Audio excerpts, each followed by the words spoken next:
Ana Sá Lopes conversa com os candidatos ao Parlamento Europeu. A minha família é melhor que a tua. Bem-vindos a mais um episódio de A Minha Família é Melhor que a Tua. Eu sou Ana Sá Lopes, o nosso convidado de hoje é Tomás Cardoso Pereira, que é o candidato número 5 na lista do livro às europeias, e está o Ruben também aqui a ajudar-nos a compor este podcast. Tomás Cardoso Pereira, nunca tinha dito isto ao entrevistado. Pela primeira vez vou dizer, você não era a minha primeira escolha. Você não era a minha primeira escolha. Mas estranhei. Fico magoado, Ana. Pois, eu nunca disse isto, embora obviamente tenha acontecido milhares de vezes ao longo da minha vida, mas neste caso vou-lhe dizer porque tem uma componente política. Tentei, quando me lembrei deste podcast com pessoas que não fossem cabeças de lista, porque esses estavam todos os dias na rua, pensei na número 2, na Filipa Pinto, e contactei. Primeiro tentei telefonar-lhe, não atendeu. Depois foi uma troca de mensagens onde pedi para se ela estava disponível para uma entrevista, e ela não estava disponível em nenhum dia. Quer dizer, não se manifestou disposta por motivos profissionais, o que eu achei estranho, porque habitualmente os candidatos têm direito a não trabalhar nestes dias. Há aqueles dias da campanha, do Tribunal Constitucional, a lei. O que é que se passa no livro? Não, já agora, bom dia, Ana, obrigado pelo convite, bom dia, Ruben, obrigado.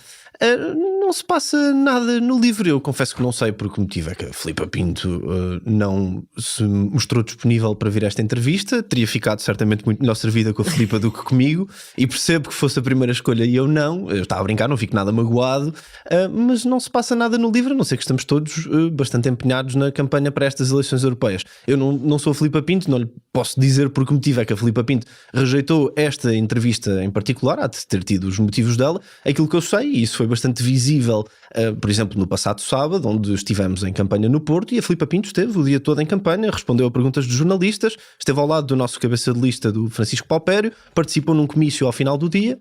Portanto, dentro daquilo que são as disponibilidades, as possibilidades de cada pessoa no livre, estamos todos empenhadíssimos a fazer campanha para chegar pela primeira vez ao Parlamento Europeu, que é o objetivo de todas as pessoas no livre. Eu percebo que não possa responder pela Filipa Pinto, porque, enfim, não é ela, é a tal segunda escolha. Exato.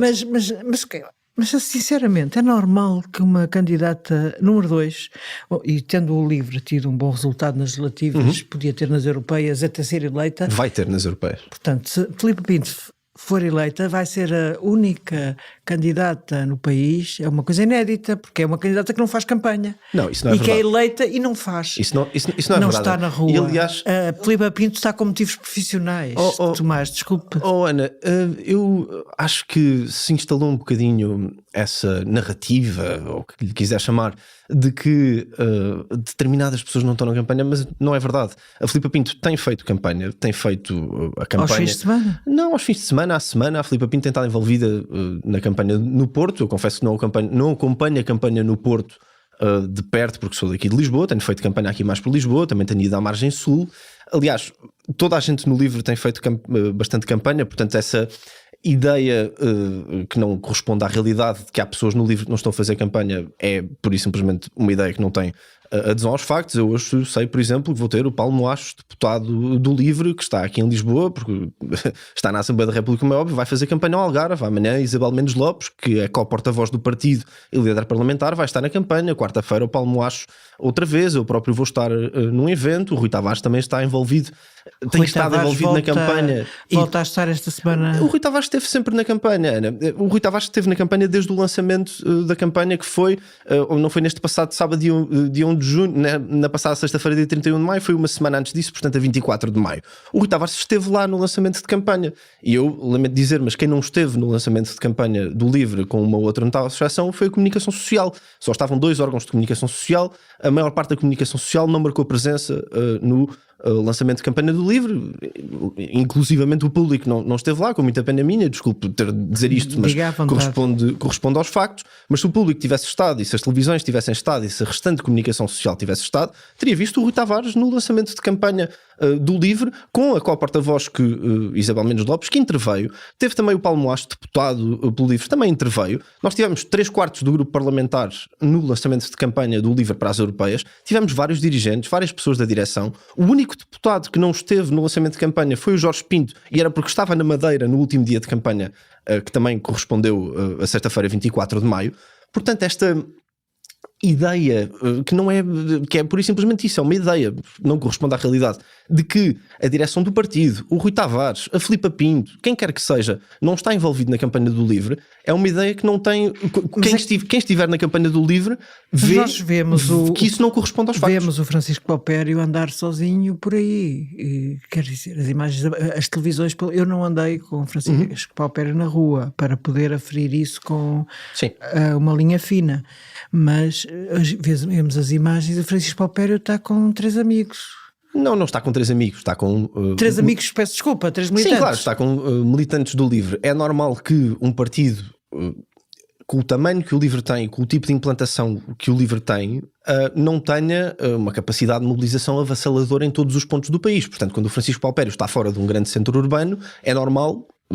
daquilo que é a estrutura de militantes, a estrutura de apoio que o LIVRE tem, é normal que apareça menos gente eventualmente, mas não tem sido só 5 ou 6 pessoas. E aliás, nós nesse comício que fizemos no Porto no passado sábado, tivemos uma moldura humana considerável, as televisões captaram isso, e é bastante visível. E à medida que a campanha for crescendo e estiverem crescendo, e aqui em Lisboa temos tido uma participação que é muito superior àquilo que foi a participação em qualquer outra campanha europeia do LIVRE. Aliás, esta campanha para as europeias do LIVRE é a campanha com maior dimensão para umas eleições europeias que nós já fizemos, por motivos óbvios. O crescimento do partido, como a Ana referiu no início, foi notável nas últimas legislativas. Portanto, o partido tem um tamanho que não tinha nem em 2019 nem em 2014, mas apesar de tudo o partido está empenhado, portanto, em termos de recursos financeiros, humanos, mobilização.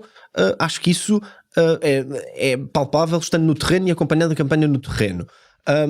Acho que as pessoas, com o crescimento que o LIVRE teve nas últimas legislativas, podem ter uma expectativa em relação àquilo que o LIVRE é e à capacidade de mobilização que o LIVRE tem, à qual nós se calhar ainda não conseguimos chegar. Estamos a trabalhar para isso, mas a verdade é que as legislativas foram há muito pouco tempo e nós já tivemos umas eleições pela Madeira pelo meio e agora umas europeias. Portanto, esse trabalho de crescimento orgânico e implantação local está a ser feito, mas demora sempre o seu tempo a dar frutos. Agora, a ideia de que Francisco Paupério está sozinho a fazer campanha também não corresponde à realidade, e aliás, se perguntar ao Francisco Paupério, ele próprio diria isso, e tem-no dito em vários momentos. Sim, mas ontem no Ricardo Araújo Pereira levou o boneco do Rui Tavares. Porque já sabia que o Ricardo Araújo Pereira provavelmente iria pegar no assunto, porque infelizmente isto é uma ideia de que se tem falado, mas eu devo dizer que nós também estamos um bocadinho surpreendidos com esta ânsia súbita pelo Rui Tavares, porque eu estou no LIVRE há praticamente 10 anos e portanto já ouvi muita coisa sobre o LIVRE, já ouvi muitas sentenças de morte, muitas polémicas desta natureza, e o LIVRE é um partido um bocadinho diferente dos outros porque nós tentamos não alimentar estas polémicas, tentamos não contribuir para isto. Nós queremos é falar das nossas ideias, do nosso programa, seja para as autarquias, seja para o país, seja para a Europa. E a verdade é que, apesar de tudo, nestes quase 10 anos desde que eu estou no LIVRE, as queixas que eu ouvi foram sempre: o LIVRE é só o Rui Tavares, só o Rui Tavares é que aparece, vocês não têm mais ninguém, porque é que é sempre o Rui Tavares, onde é que estão as outras pessoas do LIVRE? E agora, subitamente, uma campanha em que o Rui Tavares não é o cabeça de lista, pela primeira vez em bastante tempo, nós vemos uma ânsia súbita: onde é que está o Rui Tavares? Porquê que o Rui Tavares não aparece? Eu tenho ouvido esse argumento. E ainda por cima o Rui Tavares tem aparecido. Simplesmente não aparece. Não aparece com o destaque que tem nas campanhas em que é cabeça de lista, por motivos óbvios, porque não é cabeça de lista. Sim, mas apesar de tudo é o fundador do partido, é co-líder, mas a imagem pública é do líder. Houve pessoas que disseram voto Tavares nas eleições legislativas, que eu ouvi, voto Tavares. Portanto, a imagem do Rui Tavares era bastante poderosa e com resultados legislativos ainda mais poderosa ficou, e daí a estranheza de ele não aparecer na campanha. Até porque houve um caso anterior.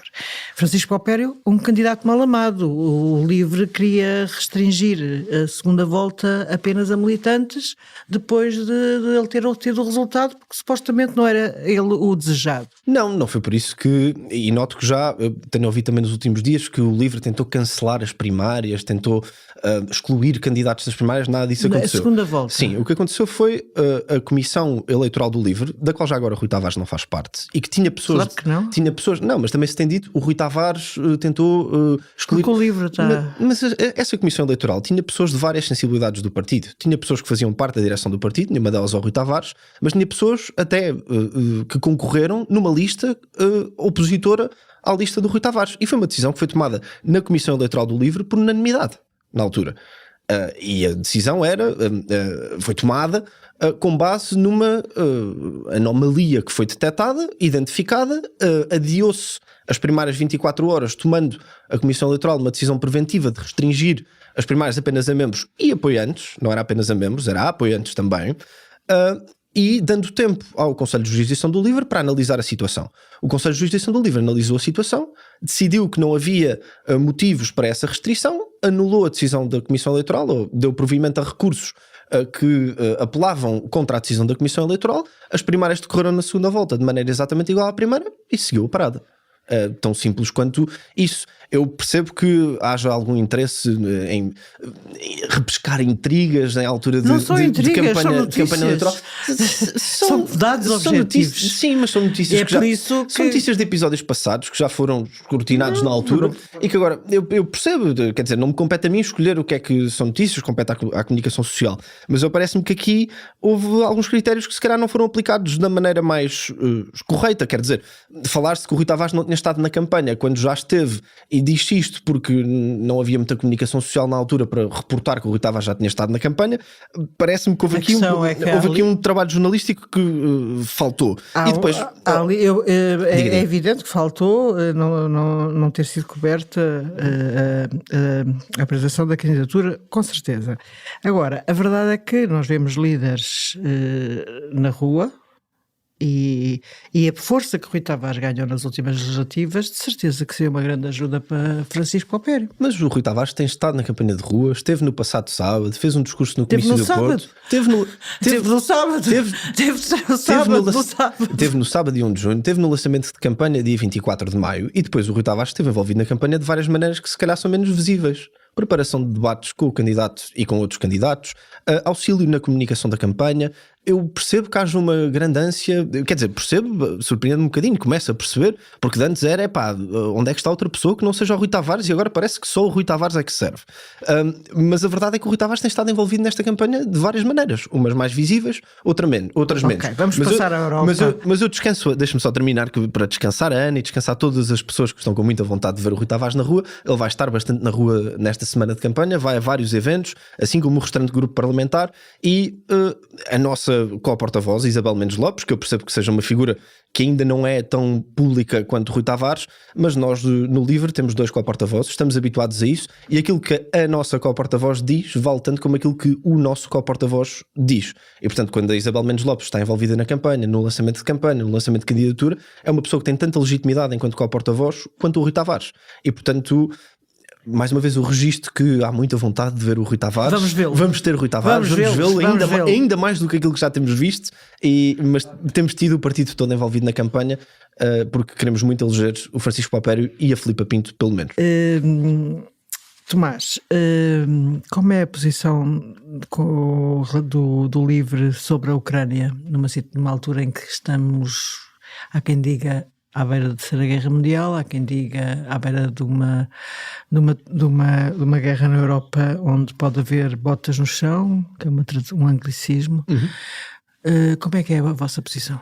O LIVRE tem apoiado a Ucrânia desde a primeira hora, o direito à sua defesa, à sua soberania, à sua independência, à sua autodeterminação e à sua liberdade. A situação tem-se complexificado, quer dizer, a guerra, desde a invasão em fevereiro de 2022 por parte da Rússia de Putin, tem-se arrastado, tem tido desenvolvimentos no terreno que complexificam um bocadinho a situação, e o debate que nós temos agora é sobre se armas ocidentais devem ser utilizadas para atingir alvos militares para lá daquilo que é a fronteira da Ucrânia. Eu tenho uma posição quanto a isso que é a mesma que o LIVRE tem seguido desde o início, que é, se for para legítima defesa, esses meios devem ser explorados sempre com contenção, sempre com o princípio da precaução também presente e sempre o princípio-chave aqui, e a palavra-chave aqui é defesa. Obviamente que a situação é complexa, mas quando nós temos uma das maiores cidades na Ucrânia, Kharkiv neste caso, ter alvos civis atingidos pelo exército russo a partir de posições que estão para lá da fronteira da Ucrânia, estamos perante uma situação bastante complexa, mas obviamente que se temos posições russas que estão a servir para atingir alvos civis ucranianos, posições militares, obviamente que a Ucrânia deve poder fazer alguma coisa quanto a isso, estejam elas onde estiver. Agora, armas ocidentais servirem para manobras ofensivas da Ucrânia muito para lá da fronteira, não estamos a falar de mandar mísseis para Moscovo como suposta retaliação, incursões terrestres em território russo. Aí estamos a falar creio que de outra dimensão de atuação no terreno e que poderia escalar o conflito para níveis que são completamente indesejáveis, e nós queremos o oposto, nós queremos desescalar o conflito, obviamente permitindo à Ucrânia que se defenda. Mas esta decisão da NATO, que o governo da Comissão Europeia, do governo português, o LIVRE está contra? Não, o LIVRE não está contra esta decisão. Agora, aquilo que nós queremos que apesar de tudo, seja aplicada com conta, peso e medida, não é? Okay. Uma coisa é usar armas ocidentais ou de onde quer que provenham, dos países ditos ocidentais, para atingir posições russas que estão a servir para matar pessoas na Ucrânia. Isso é uma coisa. Outra coisa seria usar essas armas para ofensivas ucranianas em solo russo, e aí nós já não vemos isso com bons olhos de maneira nenhuma, porque isso contribuiria para um escalar do conflito. Agora, se temos, como eu dizia há pouco, uma posição russa em solo russo que está a servir para matar centenas de civis em solo ucraniano, aí obviamente que o exército ucraniano e o povo ucraniano deve ter meios para se defender e poder limitar e impedir que continuem a morrer civis ucranianos às centenas em Kharkiv e noutros pontos do território ucraniano. Mas esta decisão não é uma escalada, com tanta gente já a falar em botas no chão, a começar pelo presidente da França, Macron, isto não começa a ser uma escalada para lá do que a própria NATO, o presidente americano Joe Biden, aliás, tinha sido contra esta medida na véspera de aceitar. Sim, há um risco claro de escalada e boots on the ground, botas no chão, parece-me que seria um escalar completamente indesejável e inaceitável neste momento. Mas a verdade é que a situação também se tem complexificado. Nós temos esta nova tática do exército russo e do Kremlin e de Putin de alvejar civis em território ucraniano, em cidades ucranianas, a partir de território russo, porque sabiam que havia essa limitação, esse receio do lado da NATO e da União Europeia, e portanto aproveitaram-se disso para iniciar uma vaga nova de uma ofensiva sobre Kharkiv e sobre essa zona do território ucraniano. E é uma decisão complicada, obviamente que não é uma decisão que se possa tomar de ânimo leve, obviamente que há o risco de contribuir para um escalar da guerra completamente indesejável, mas por outro lado, ao mesmo tempo, não podemos simplesmente olhar para essas posições russas bombardear civis em Kharkiv, no lado da Ucrânia, e por isso simplesmente não fazer nada. Porque estamos a falar de vidas humanas, estamos a falar de famílias, estamos a falar de crianças, estamos a falar de pessoas na Ucrânia comuns a sofrerem com aquilo que é uma invasão e uma postura absolutamente vil de Putin e do Kremlin e da Rússia, e que é completamente inaceitável também à luz do direito internacional, e portanto obviamente a Ucrânia também tem de ter meios para se defender, e se esta é a única maneira de se defenderem, obviamente que não de ânimo leve, mas tem de ser equacionada, tem de ser ponderada e tem de ser incorporada na visão que temos sobre a guerra na Ucrânia. Ok. O crise climática, é possível equilibrar o crescimento com o combate às alterações climáticas? Isto porque há sempre aquela coisa de que a Europa pode perder em termos de PIB, porque a China não cumpre. Bem, há esta guerra para lá do clima. O LIVRE faz parte dos Verdes Europeus, um partido precursor de toda esta... uma família política europeia precursora de todo este combate, que agora se generalizou a quase todos os partidos. Se é possível... compatibilizar algum crescimento económico, ou seja, sim. não crescimento económico fazer combate às alterações climáticas. Um combate às alterações climáticas que não seja à custa do crescimento económico. Sim, de passar tudo para a China, por exemplo, que não cumpre. Sim, eu acho que é, obviamente que no planeta Terra nós temos uma classe, digamos assim, os 1% mais ricos poderiam perfeitamente decrescer. Ou seja, não é tanto só uma questão do crescimento económico, é também da sua distribuição.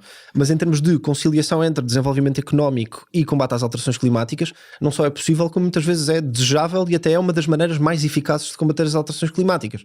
O LIVRE defende, por exemplo, um novo Pacto Verde que seja ainda mais ambicioso do que o Pacto Verde que a União Europeia tem falado, uma coisa inspirada no novo pacto, no New Deal rooseveltiano. O New Green Deal. O Green New Deal, exatamente.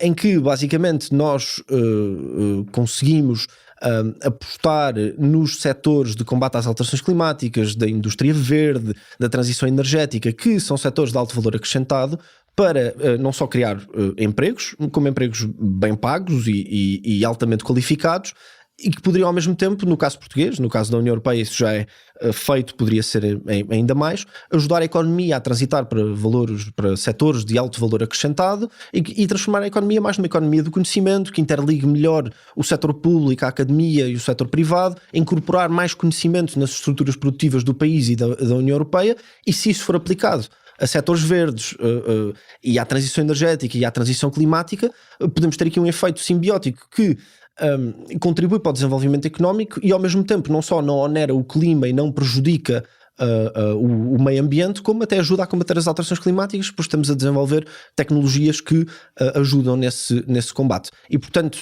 obviamente que não é fácil, tem de ser bem feito. Obviamente que temos grandes empresas poluidoras, temos uma certa elite multimilionária global que se desloca de jato privado para qualquer sítio, por muito curta que seja a viagem, e portanto aí obviamente que pontualmente há alguns casos onde se poderíamos falar de decrescimento, que é uma palavra que muitas vezes é usada. Agora, no cômputo geral, para a maior parte da população, para os restantes 99% para concretizar, obviamente que há políticas, e sobretudo ao nível europeu, que têm uma abrangência muito maior, que podem ser tomadas para aliar desenvolvimento económico com o combate às alterações climáticas, e isso faz-se integrando o setor público, a academia e o setor privado também. Imigração. Acabamos de aprovar, a Europa acabou de aprovar um pacto de migrações, que é um pacto que parece que ninguém gosta, mas que parece feito à medida do previsível crescimento da extrema-direita que vem aí, certo? Sim, e parece feito à medida da extrema-direita. Não sei, é um crescimento previsível, mas ainda ninguém votou. Esperamos que este crescimento não se materialize, embora ele se perspective, mas vamos lutar até o último minuto da campanha para limitar esse crescimento da extrema-direita, tentar que a extrema-direita não cresça e para, ao invés disso, termos um crescimento dos verdes e das suas ideias no Parlamento Europeu. Em relação ao Pacto das Migrações e Asilo, os verdes foram muito claramente contra este pacto. Ele tem cláusulas que são completamente inconcebíveis de nós compactuarmos, o LIVRE, os verdes europeus, de compactuarem com algumas das coisas que estão nesse pacto, para não dizer com muito do que está nesse pacto, nomeadamente as questões da detenção de menores, que têm sido amplamente faladas nos debates. Ao mesmo tempo, o pacto contribui para a externalização das fronteiras da União Europeia, muitas vezes para regimes autocráticos. Tivemos episódios aqui há uns anos sobre isso com a Turquia, e este pacto não só não faz nada para resolver isso, como possivelmente até agrava o problema, e aquilo que devíamos estar a fazer... até no manifesto mesmo, a política Ruanda. Basicamente, e nós somos completamente contra isso. Nós vemos também a Frontex com uma atuação que muitas vezes roça o desumano, quando devíamos estar era a apoiar as operações de busca e salvamento no Mediterrâneo, para que o Mediterrâneo deixe de ser um cemitério de imigrantes que vêm à procura, imigrantes e refugiados que vêm à procura de uma vida melhor na União Europeia. E ao invés disso aquilo que temos é um Pacto das Imigrações, que é uma cedência completa do centro-direita à extrema-direita europeia, numa pulsão que nós temos visto cada vez mais no Partido Popular Europeu, do qual o PSD e CDS fazem parte em Portugal, de tentar, de certa forma, fazer algumas concessões à extrema-direita, na esperança de que a extrema-direita se modere, ao mesmo tempo na esperança de ir buscar alguns votos. E quando vemos, como a Ana dizia na sua pergunta, eu espero que não aconteça, estamos a trabalhar para que não aconteça, infelizmente perspectiva-se, não só não está a funcionar, como está a contribuir para o crescimento e para a normalização da extrema-direita na Europa. E, portanto, o Pacto de Asilo e Migrações é um exemplo muito concreto de todos os erros que se podem fazer numa política pública. Não só está mal desenhada do ponto de vista técnico, e aqui estamos, do ponto de vista técnico, estamos a falar de pessoas, de vidas humanas que vêm à procura, pessoas que vêm à procura de uma vida melhor para a União Europeia, como do ponto de vista político ainda reforça comportamentos, atitudes políticas, discurso de ódio, xenofobia, ao contribuir para um crescimento e uma normalização da extrema-direita no palco político europeu, que é completamente indesejável e que eu quero crer que também não é isso que o centro-direita europeu quer. Infelizmente está a contribuir para isso aqui e em muitas outras áreas políticas. Bem, para terminar, vou fazer uma última pergunta que costumo fazer no início a todos os meus entrevistados. Desta vez foi diferente. Tomás Cardoso Pereira, quem é você? O que é que fez? Faça-nos o seu autorretrato. Deixou a pergunta mais difícil para o fim, Ana. Eu sou Tomás Cardoso Pereira, tenho 30 anos, vivi a minha vida quase toda em Algés, no concelho de Oeiras. Licenciei-me em Gestão pela Universidade Nova de Lisboa. Neste momento deveria estar a fazer um mestrado, infelizmente não tenho tido tempo para o concluir, em Relações Internacionais, em Estudos Europeus, também na Universidade Nova, neste caso na Faculdade de Ciências Sociais e Humanas. Eu juntei-me ao LIVRE na segunda metade de 2015, no final de 2015, muito por altura das legislativas desse ano. Só me tornei membro do partido a seguir às legislativas desse ano, mas já participava em algumas coisas antes disso. Aliás, eu em eleições no geral só votei LIVRE desde mesmo quando não fazia parte do partido, em 2014, nas europeias votei logo aí LIVRE, e depois das legislativas de 2015, em que o resultado do LIVRE nessas eleições não foi muito famoso, eu senti que tinha de contribuir mais e portanto juntei-me ao partido nessa altura, e desde então o LIVRE passou a ser uma parte muito importante da minha vida. Eu hoje em dia trabalho no gabinete do LIVRE na Assembleia da República, sou chefe de gabinete do LIVRE desde que o LIVRE voltou ao Parlamento em 2022, atualmente continuo chefe de gabinete no grupo parlamentar e tenho contribuído para o crescimento do LIVRE, tenho tentado pelo menos contribuir para esse crescimento e para a implantação do LIVRE e das ideias do LIVRE na política local, nacional e europeia, de todas as maneiras que tenho conseguido e que me são humanamente possíveis, e esta campanha para estas eleições europeias não tem sido exceção, e é também por isso que estou aqui hoje com a Ana, mesmo não tendo sido a primeira escolha. Muito obrigada, Tomás Cardoso Pereira. A minha família é melhor que a tua. Volta amanhã. O público fica no ouvido.